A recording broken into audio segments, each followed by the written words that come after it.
نعم أعوذ بالله من الشيطان الرجيم بسم الله الرحمن الرحيم وصلى الله على النبي الكريم إن شاء الله muna cikin karatun suratul nas inda Allah subhanahu wa ta'ala yake cewa min sharril waswasil khannas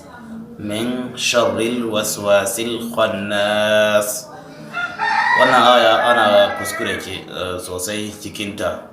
kamar yadda naji waɗansu suna cewa don duk kuskure da kai muna ga faɗi waɗanda muka yi ana karanta su ne muke ga gyarawa. Akwai waɗansu da yawa waɗanda mu ba mu ji ba,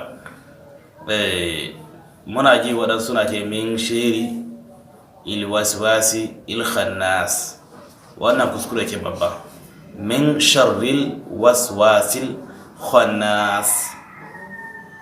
sai ka ji waɗansu ko suna cewa min shari alwaswasi,